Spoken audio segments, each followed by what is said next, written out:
Good morning, good evening, good afternoon, dear Skra. How's it going? It's your boy, one and only, the leader of Skra030, Eroktic. Welcome in the episode 3 of the SCUM school, and today we are going to talk about the skills.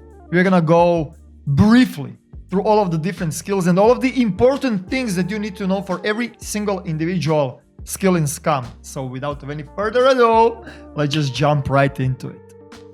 Boxing is going to increase your unarmed punches, of course. And it is not just gonna increase the strength of the punches, it is gonna also increase the chance to knock down your enemy, KOing your enemy. And also, when you reach advanced skill with the boxing, you're gonna get the special attack, combo attack on the end. Every third attack is gonna be a combo attack. Which means if you're boxing somebody that has medium and you have advanced, you're gonna 100% win. Because of that special perk that you're getting on the advanced. Rifles are affecting two-handed weapons in SCUM, and the more skills you have, the less recoil you're gonna have. Although, like I said, despite the fact if you have it on the advanced and if your strength is 3, you're gonna have worse recoil than somebody that has 5 strength and the advanced, because strength also affects the recoil. They're gonna also reduce the reload speed, again, how fast you're chambering the gun, ADS speed, all of those things that is dexterity doing by default, rifles are doing even more. So if you wanna be the ultimate soldier, you're gonna have strength and dexterity on max, pretty much. Rifles are also affecting the sway of the gun. It is also increasing the accuracy. It is lowering down the stamina drain while holding the breath and all of those good things. Melee weapons, the same thing goes, like boxing. The more skills you have, stronger your melee hits are going to be, and on the advanced, you're gonna get that special double swing that is gonna destroy everyone and everything that walks. A really important thing to note is that different types of melee in the game have different attributes. Which means knives, for example, are gonna do slash damage, and they're gonna have insane chance to start bleeding. And also knives, for example, since they are one-handed, you can swing much quicker. And then in the other hand, you have two-handed weapons like sledgehammers, for example, that do not have that brutally high bleed chance. They actually have high chance to knock down the opponent. Sledgehammers are so powerful that can one-tap a player. I'm just gonna say that. So you'll not even knock down the enemy. You're just gonna instantly destroy them with a sledgehammer. But keep in mind that slash weapons are doing bleeding and blunt weapons are knocking down. Handguns, same thing like rifles, but for the pistols, same thing goes. Increased ADS, reload speed, chambering, blah blah blah, sway, accuracy, and all those good things. Archery is really in-depth skill in the game, and I'm just gonna go briefly over it. The more strength you have, and the more archery points you have, stronger bows you can draw. And bows are also really strong in this game. But pretty much, the more archery points you have and the more strength you have, stronger bow draws you can pull. And faster also, you're not gonna struggle with drawing like really tough bows, and stamina is not gonna go down that quick. And all of those things that I just mentioned in the rifles and handguns also affects the archery, just on a different way. Running, pretty straightforward. The more points you have, faster you're gonna run. Endurance, the more endurance points you have, more stamina pool you're gonna have. When you're creating the character, you cannot go advanced on both of those. You can go advanced medium if you have a 5 constitution. And if I have to choose in between advanced medium or medium advanced, I would go advanced running medium endurance. And by the way, the skill points are not additives. It is not like, oh, +1 skill, oh, +1 skill, oh, +1 skill. Like, the more skills you invest, for example, I'm gonna give you the example, from no skill to basic takes 1 skill point. From basic to medium takes 2 skill points. And from medium to advanced, it takes 3 skill points. So it's 1, 2, 3.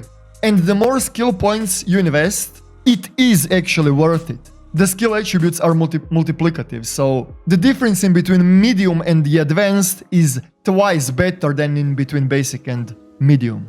Which means you're gonna fill those 3 skill points worth into the advanced, not on medium. And endurance is gonna increase your stamina pool. which means the higher stamina pool you have, longer you can run. Although, you have two different stamina pools in SCUM. You can see on the bottom left, right here, this is your stamina pool. And as you can see, when you're running, you start to consume the stamina pool, right? When you stop, you're recovering it. But your punches are also affecting stamina pool. When you're holding the gun, ADS, like 50 cals for example, it is gonna also affect your stamina pool.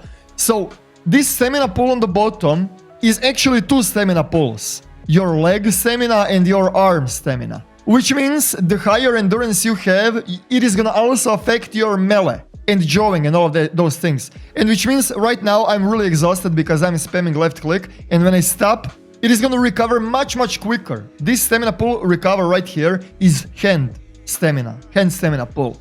But when you're running around, the running stamina pool is gonna recover much slower than your hand stamina pool. So don't be too confused when your stamina pool is jumping when you're in combat and not, you know? Keep that in mind. So if you are a melee character and if you want to punch more frequently, you're gonna also need a high stamina pool, high endurance pool, to be exact. Thievery affects your lockpicking skills.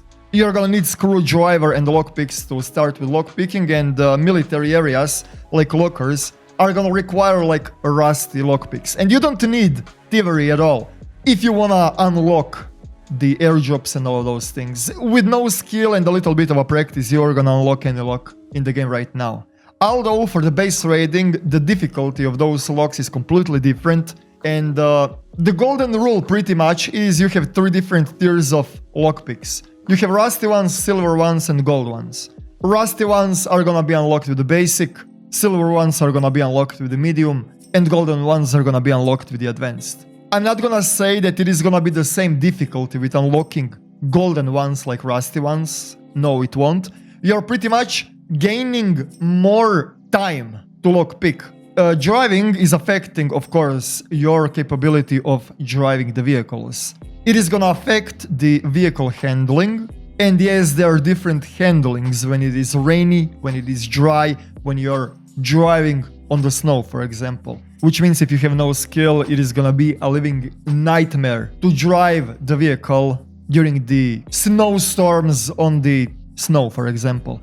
That is not the only thing that is getting affected. You're also being cock-blocked with the maximum speed that you can drive the vehicle. Starting the vehicle is also having a big factor in driving skill, because the more driving skill you have, faster you will be able to turn on the vehicle, to start the engine.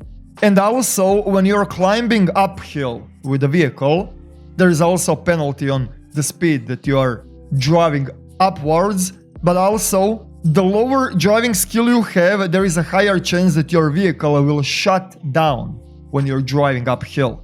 And that will never happen when you have advanced driving. Never. You can drive wherever, however, you're gonna be pretty much good to go. So take that in mind. Right now, there is no manual gear switching in the game. Your character is doing it automatically, and also the more driving skill you have, higher chance it will be for your character to successfully change the gear. Which means it is gonna dramatically increase the acceleration of the vehicle the more driving skill you have.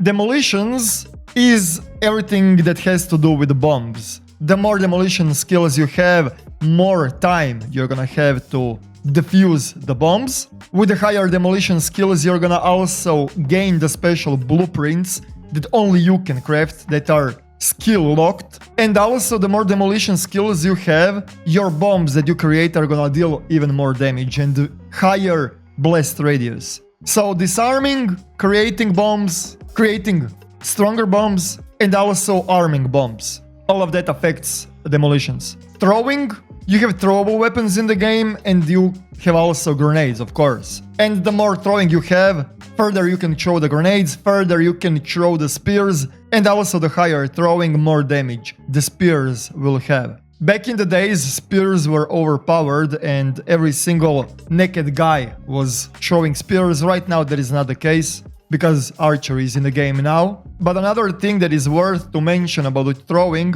is that you can hotkey the throwing now in the game, and it is way more convenient than it used to be. And I'm gonna give you the example.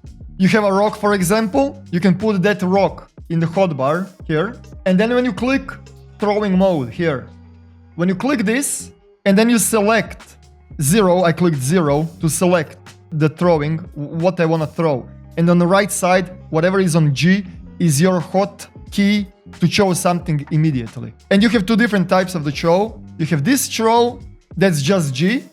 You can also hold Shift and G, that is the under throw. Which means when you have a lot of grenades, when you put the grenade here and you select one grenade, you can just spam the living shit out of it. That was not the case before. You can also under throw grenade. You know? So yeah. It's a pretty convenient thing to have in the game. Stealth is pretty straightforward. The more stealth you have, more silent you are. It is that simple. If you wanna be the true rat, if you wanna have the true rat experience, you're gonna go on the advanced stealth, and when you're in the crouch mode, you're gonna be pretty much impossible to hear. Of course that it also affects what are you carrying and how heavy your character is, but the more stealth you have, the more stealthy, more silent you will be.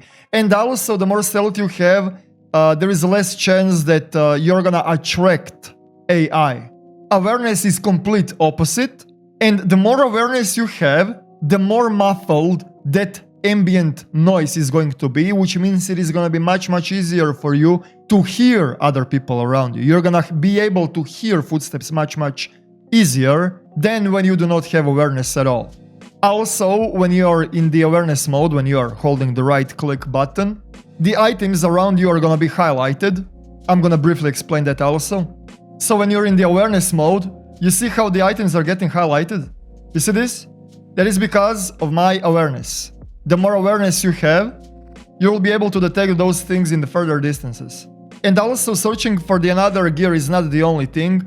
You can also see much further where did you hit your chest. This right here is the chest that I hit a little bit earlier. Next on the list is sniping.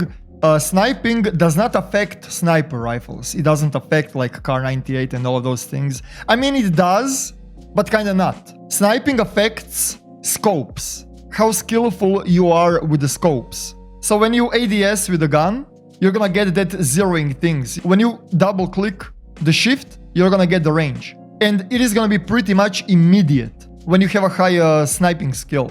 And it is not just that it is gonna be immediate, it is gonna be more accurate. Which means if you have no sniping skill at all in the game, I can predict that this is right here around 250 meters, right? But when I have no skill, it is gonna say 300, 350, you know? It is gonna say 150. The threshold of minimum and maximum range is gonna drastically go up and down, and it is gonna be much harder for you to figure out the range if you have no sniping skills at all. Next on the list, camo. I made the in-depth tutorial about the camouflage already and nothing changed, but the TLDR is when your character is in prone mode or crouch mode and it is not moving, your character is gonna be literally invisible, which means no one will see you from the range, and the more camo you have, closer the enemies will have to be towards you to detect you. But pretty much there are two different types of the camo in the game. You are clothing camo when you are moving, and you are rendered at that time. But this camo has nothing to do with your clothing that you are wearing. This camo has to do with the literal skill in the game where you're literally invisible and not rendered to the people, while not moving crouched or not moving prone. As soon as you move or shoot or change stance, you're gonna break that camo. And it is gonna take some time to enter in that camo state again. Survival is all about crafting. The more survival you have, better blueprints you're gonna unlock to craft. I'm not gonna dive way too deep into that, but survival is pretty much bounded with the blueprints and recipes that you have unlocked on your character. We're gonna go a little bit deeper in crafting in future videos. And engineering is all about maintenance. Your bases are falling apart, you need to maintain them. Your weapons are falling apart, you need to maintain them. Your clothing, you have to maintain them. Your armor, everything has its own lifetime and everything is degrading. And the more engineering you have, better you will be able to repair those things and less tools you're gonna consume while repairing. You're gonna be more efficient. And also you're gonna get some special blueprints with higher engineering skills that only engineers can craft. And also logically, the more engineering you have, tougher your base will be. The more HP structures that you create will have because you have a higher engineering. And I'm not talking about like couple of HP, a lot more HP. Your bases are gonna be way more resilient with the higher engineering.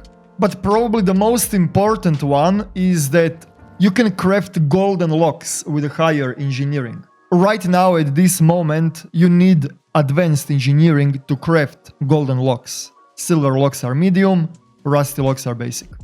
That was everything that I had to say about attributes and the skill points at this very state.